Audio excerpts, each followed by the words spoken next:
Welcome to Q&A practice. We'll start out with defense attorney. Ready? Here we go.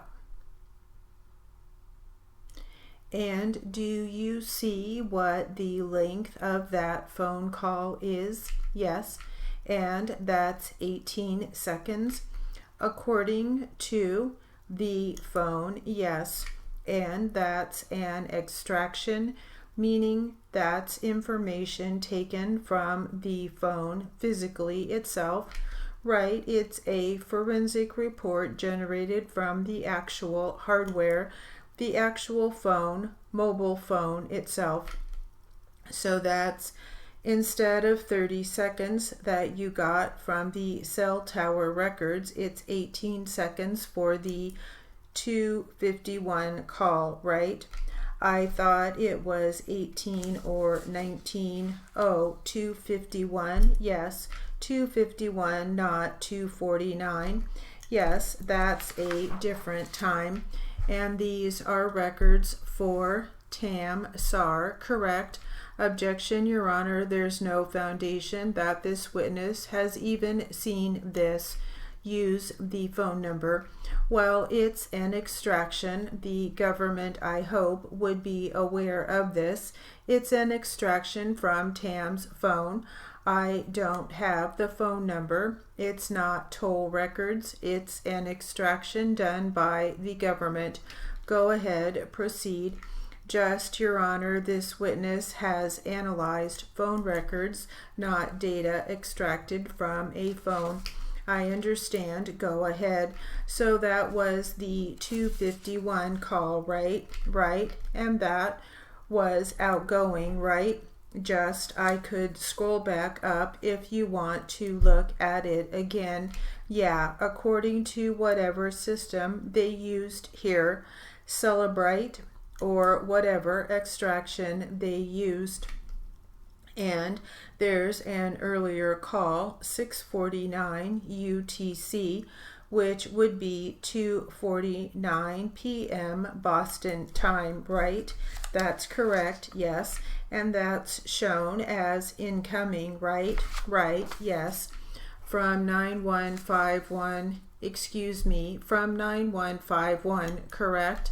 That's correct, yes. And that would be Jahar's phone, right? Yes. And that shows a duration of 8 seconds. That's correct, yes. And so we've got an 8-second call at 2:49, or 8-second conversation, I guess, right, at 2:49. I don't know how Cellebrite or whatever forensic utility was used. I don't know how they determine the duration, if it's the actual, if the call's connected, if it's the conversation, or if it's when the call comes in. I don't know how this system works or the extraction software works. But just to clarify, it's not inconsistent that the phone would reflect an 8-second call when the cell tower data reflects a 19-second call. Objection, Your Honor. Overruled. You may answer it. Like I said, I don't know much about Cellebrite other than how to operate it. I don't know the detail ins and outs that it pulls from the call logs. I mean, this is like from a call log versus network resources that are used in the network. So you're kind of comparing, although it's talking about the same information, you're kind of comparing two different entities or two different things.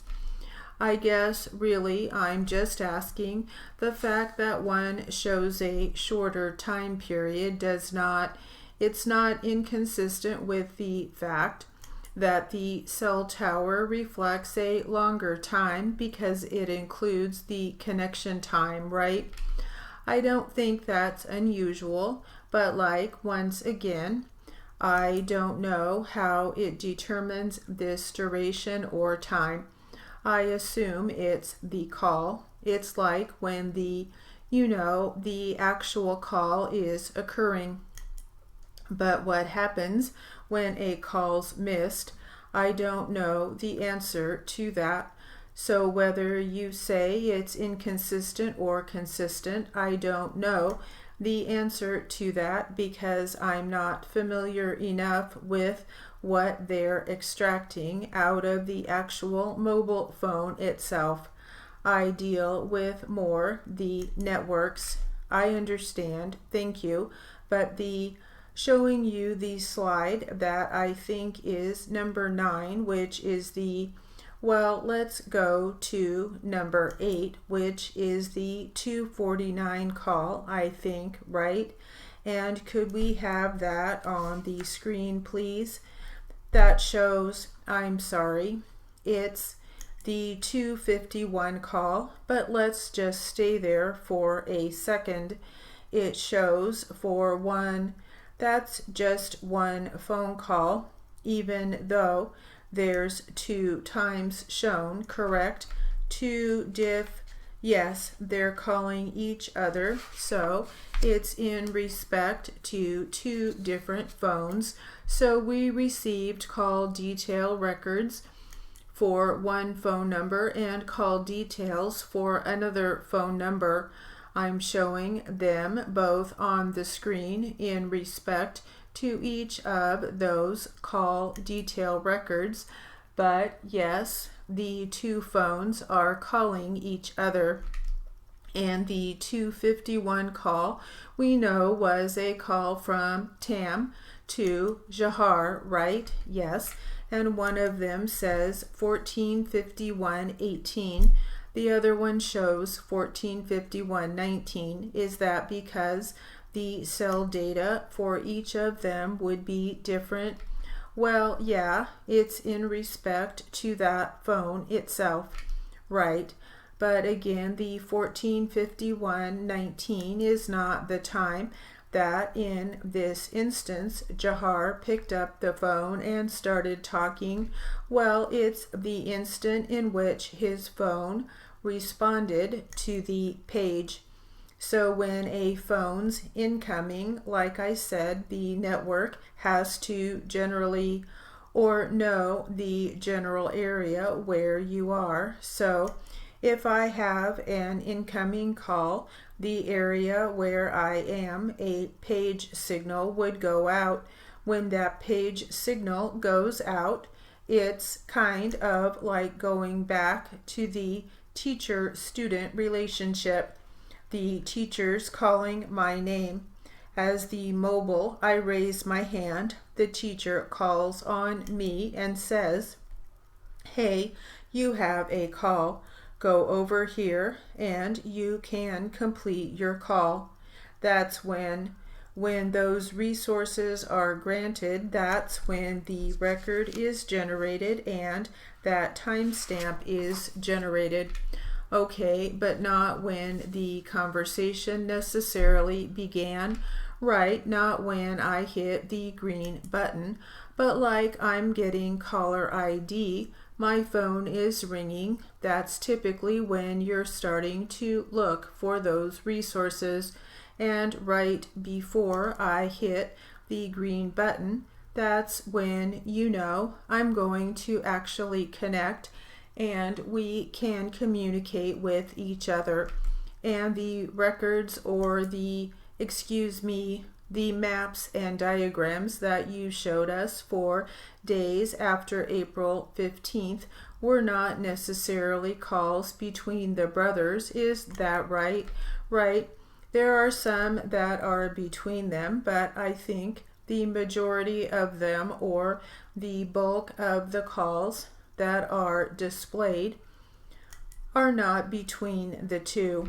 So the purpose of that was just to show where each phone was located at those particular times, right?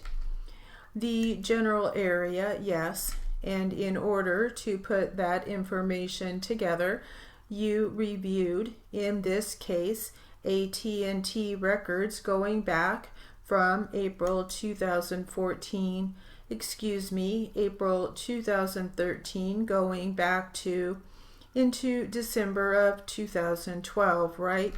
They continued on beyond that, okay, but you reviewed all of them, is that right? I had them on my system, like there were several calls, yes. I mean, when we were in the investigation, we were trying to come up with leads, yes. We did review in bulk, like who they're contacting, what phone numbers they're contacting, but for the purposes of this presentation, I only looked at the dates and times that I have displayed. All right, we will stop there, and that will conclude our Q&A practice.